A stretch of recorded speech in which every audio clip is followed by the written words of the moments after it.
Hey everyone, welcome to the channel. Before we get started, don't forget to like and subscribe. Also, drop a comment letting us know where you're watching from and what time it is there. That way, YouTube will keep showing you more stories like this. Now, let's begin. I'm Sean, 30 years old. I've been working at the Chevron DTC gas station on the outskirts of Denver, Colorado for 2 years now. My night shift starts at 10 p.m. and ends at 6 a.m. the next morning. Last Thursday night started like any other. I was sitting behind the counter, reading a book and sipping my coffee. The clock on the wall showed midnight. Outside, the green neon light of the sign illuminated the empty parking lot. The highway wasn't far, and I could hear cars whizzing by occasionally. A little while later, I heard an engine approaching. A gray car rolled into the station. The car looked pretty old, with paint peeling in many places, and the left headlight seemed a bit dim. The driver was a man in his 40s, with long, thinning brown hair and a thick beard. He parked at pump number 3, got out of the car, and opened the gas cap. What caught my attention was how he kept looking around cautiously. His hand trembled slightly as he held the gas nozzle. I went back to my book. Staring at someone for too long is rude, but I did the opposite of what I thought. After just a few seconds of looking at my book, I looked up at him again. This time, I saw a small movement in the back seat of the car. At first, I thought it was a reflection, but then I saw it more clearly. It was a small hand of a child, pressed against the back window. The hand only appeared for a few seconds before disappearing. It must be a small child with an adult, was my first thought. But the man's attitude made me get up to observe more closely. He was still pumping gas, but he turned back to look into the car, saying something with a sharp tone. The gas pump automatically stopped. The man hung up the nozzle and walked towards the store. He pushed open the glass door and walked toward me with a cold demeanor. "That'll be $30, pump number 3, I said. "Yes, sir." I entered the amount into the register. "Do you have a small child in the car?" His eyes suddenly sharpened. "Why?" "I saw a kid in the back seat. If you need anything for the child, we have candy and sodas." "None of your business. Just ring it up." His reaction wasn't like a normal father who would smile and talk about his child. "Cash or card?" I tried to keep my voice calm. "Cash." He pulled out a wad of crumpled bills from his back pocket. I took the money, deliberately counting slowly. "Is there a problem with the pump?" "I need to check the receipt printer." "No receipt needed. Just give me the change." "Company policy. I have to print a receipt for every transaction." "Hurry up!" I bent down as if fixing the printer, but I was actually pulling my cell phone out of my pocket. I dialed 911 without looking, hoping I hit the right numbers. "Sorry, the printer's jammed. It'll be a few more minutes." The man started to get restless. He glanced out the window towards the car. "No receipt needed. I have to go now." "Just a little longer, sir." I felt the phone in my hand vibrate, a sign the call was connected. I spoke louder than usual. "Chevron DTC gas station in suburban Denver. I suspect a child abduction." The man suddenly realized what I was doing. His face went pale. "You bastard." He reached over the counter to snatch the phone, but I managed to pull back. "The police are coming!" I yelled. He didn't say anything else, turned his back, and ran outside. I heard the car engine start. Through the glass, I saw him jump into the car and hit the gas. But instead of driving straight onto the road, he backed up, then slammed directly into the store. I jumped to the side as the Honda crashed into the glass door. The glass shattered loudly, pieces flying everywhere. The store's alarm blared, then went silent. The front of the car was deep inside the store, knocking over shelves of candy. I lay behind the counter, feeling blood from a few small cuts on my hands.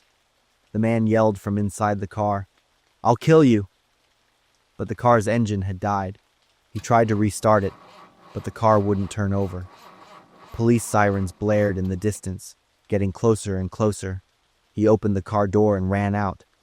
I saw him through the gap between the fallen shelves. He ran towards the back of the store, but I knew there was only a dumpster and a high fence back there. He wouldn't be able to get away. 2 police cars pulled up right in front of the store. 4 officers jumped out, guns drawn. "Police! Freeze!" I crawled out from behind the counter, ran outside, and yelled, "He went out back!" 2 officers chased after the man. The other 2 approached the Honda that had crashed into the store. "There's a child in here," an officer called out. Through the shattered window of the car, I saw a boy about 10 years old, his mouth taped shut, in a state of extreme panic. The police carefully opened the car door. "It's okay, kiddo. You're safe now." The other 2 officers returned, escorting the man who was now handcuffed. He saw me and tried to lunge like a wild animal wanting to tear its prey apart. An ambulance arrived to check on the boy and bandage the cuts on my hand. Crime scene investigators began taking photos and collecting evidence. A male officer approached me. "You did a great job tonight. That boy might not have made it if it weren't for you." The boy was Tyler. He had been missing for 3 days after playing in a park near his home. I looked towards Tyler, who was being attended to by paramedics. Luckily, he wasn't injured. Tyler was still scared, but no longer crying, and his parents were on their way. I felt a shiver, but also a sense of relief that I had done the right thing. 2 hours later, Tyler's parents arrived and took him home. The boy hugged his parents tightly, sobbing. Before leaving, Tyler's parents brought him over to me. "Thank you so much," the boy said, then hugged me. I didn't know what to say, so I hugged Tyler back and gave him a piece of candy. My hands were still trembling from the whole ordeal. It was lucky that I trusted my gut. I'm Kate, 22 years old, and I'm a senior at Ohio State. My boyfriend Alden is a year older than me. He's a mechanic at a small garage outside of town. We've been together for almost 2 years now. That day, Alden picked me up after class. We grabbed dinner at a restaurant in the city, then went to a late movie. After the movie, Alden drove me home. I was in the passenger seat, looking out the window. On both sides of the road were endless corn and soybean fields. The car's headlights lit up the empty lane. Every now and then, a car or 2 would zoom past us in the opposite direction. "We're almost out of gas," Alden said, looking at the fuel gauge. The needle was almost touching the red line. I checked the GPS on my phone.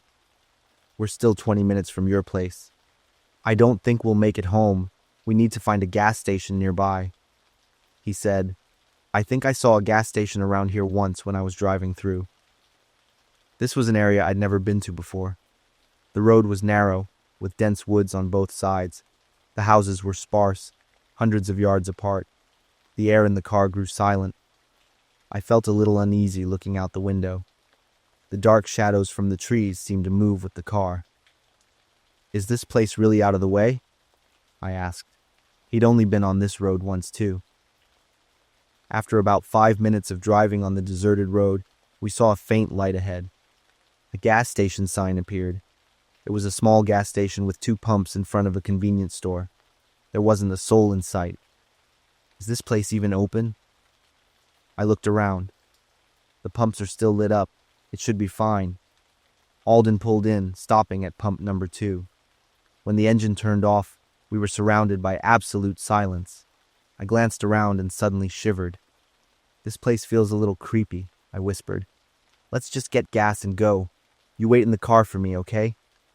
Alden closed the car door softly.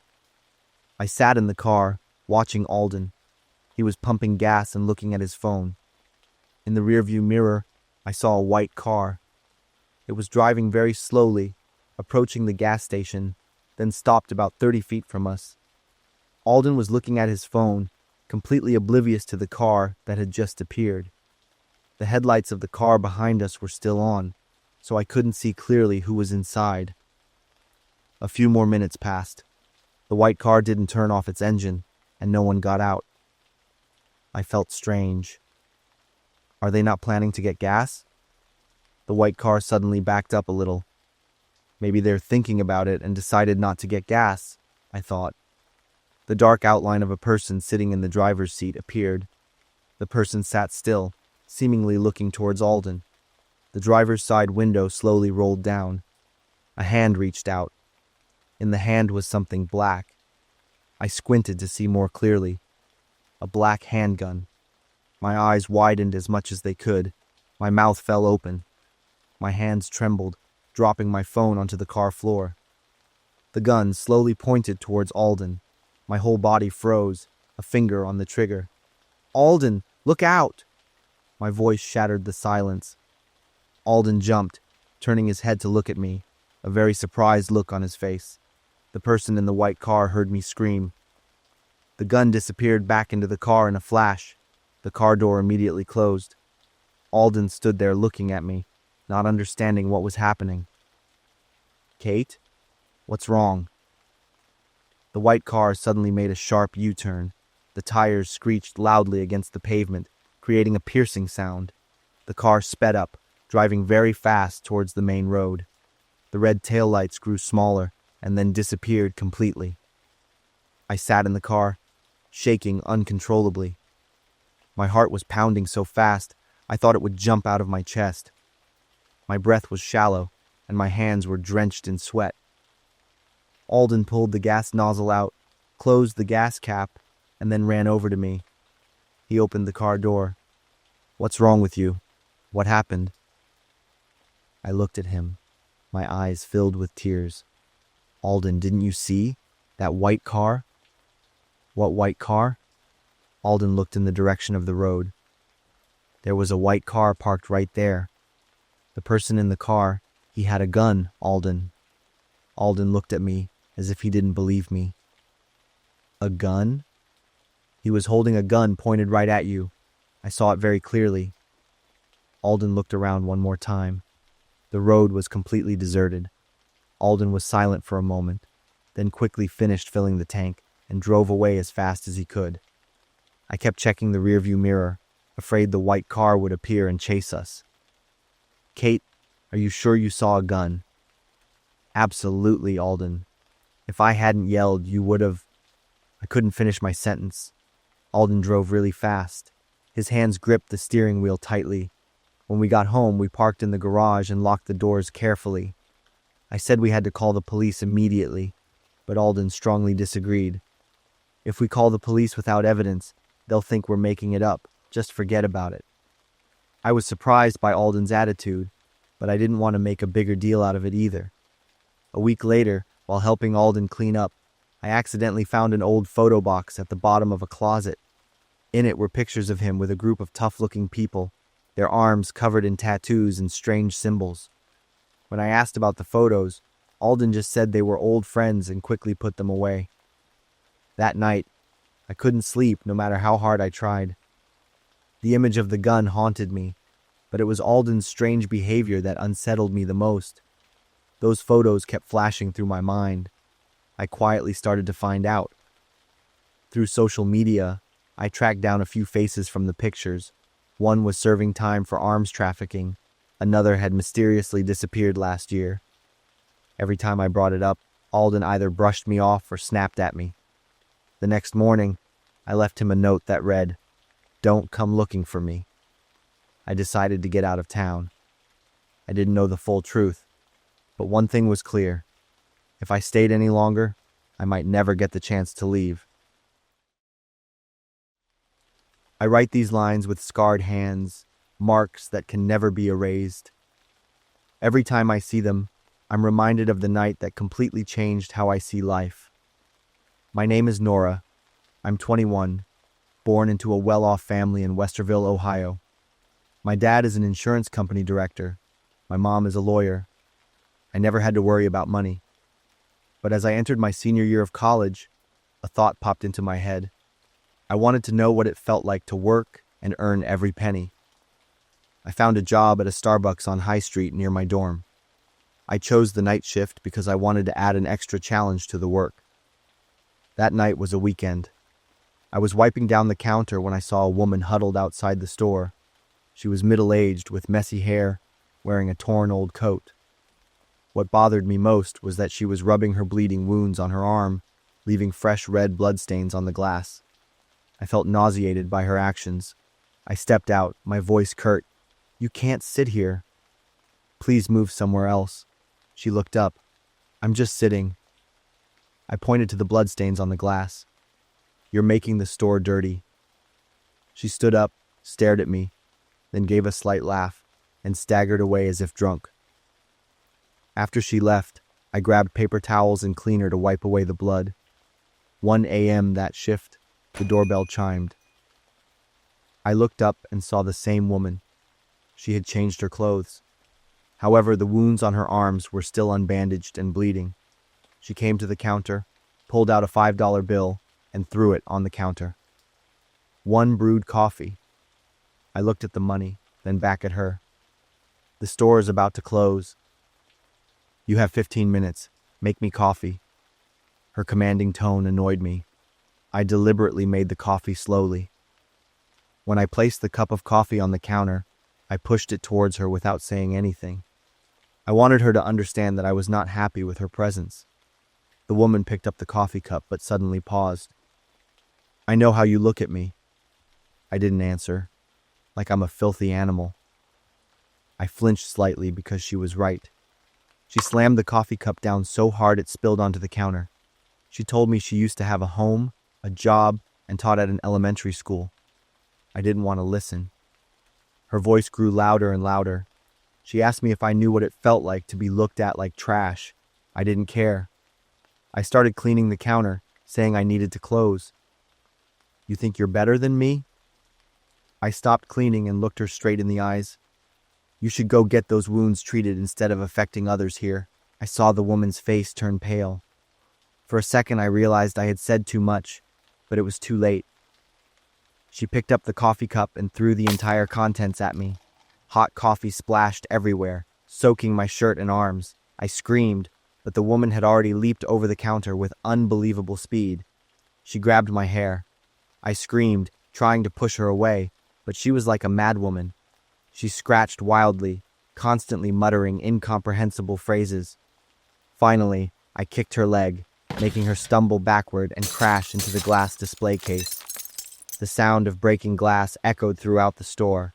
Then she stood up, didn't lunge at me again, but stared at me with a calm expression.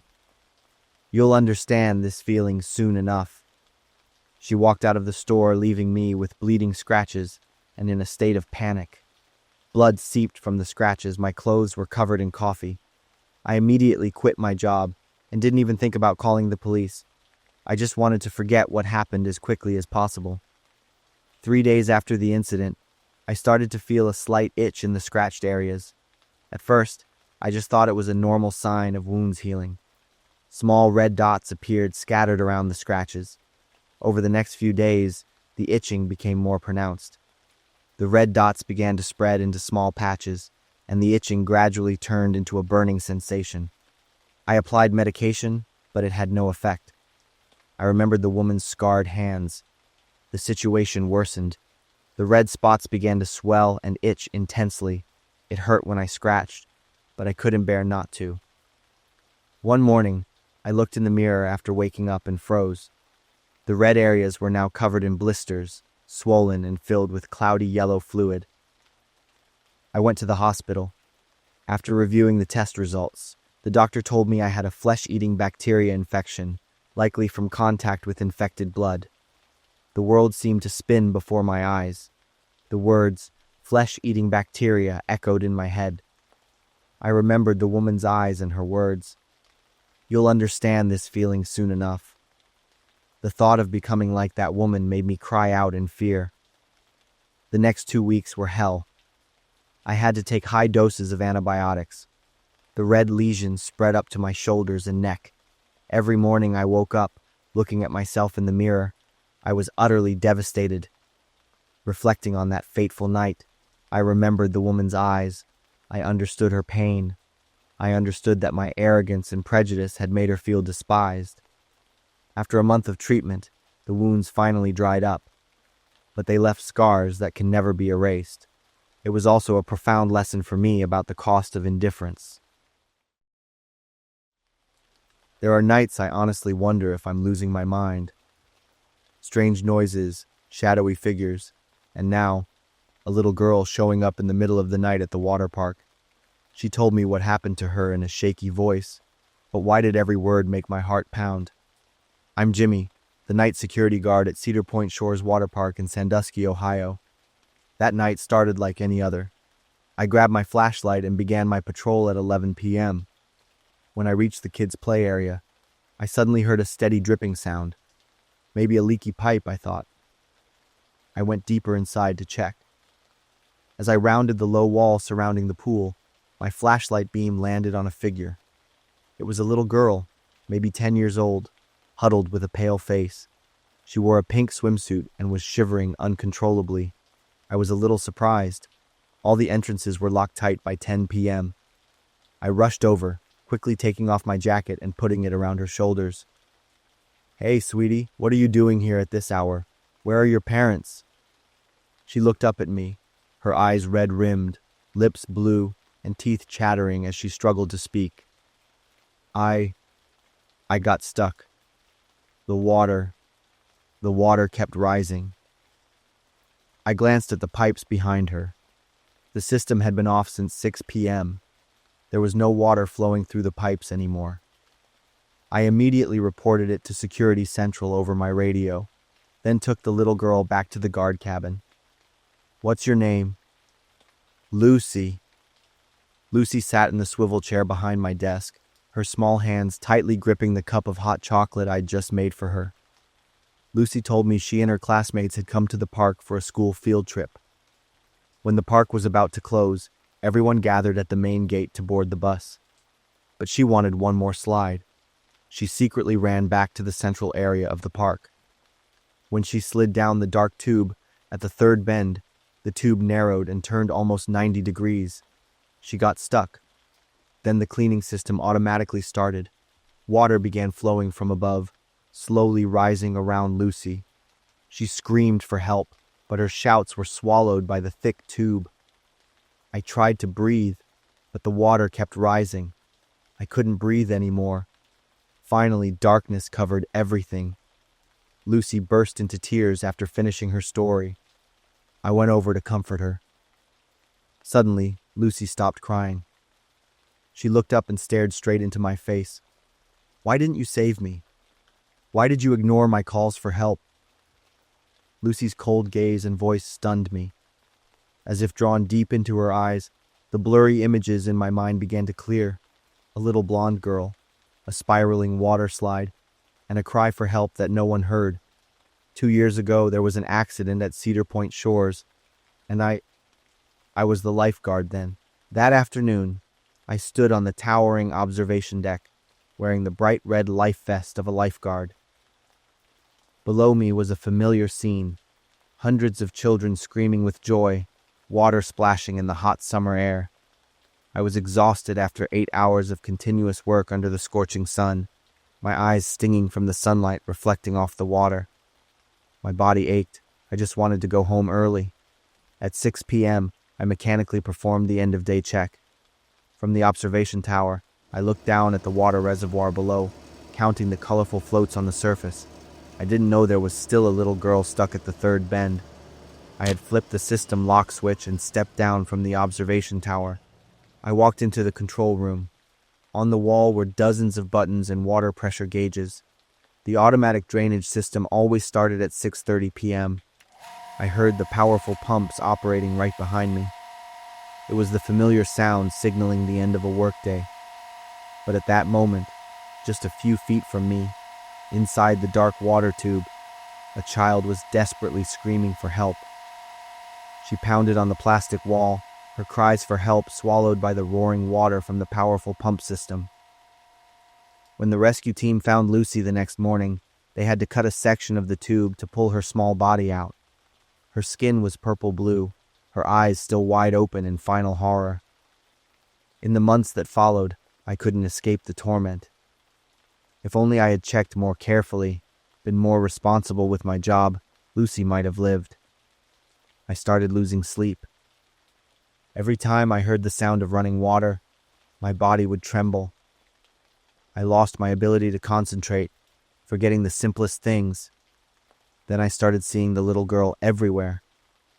I'd see myself standing in the control room, hearing the cries for help from inside the tube, but unable to move to turn off the pump. "Why didn't you save me?" The voice startled me. I looked around.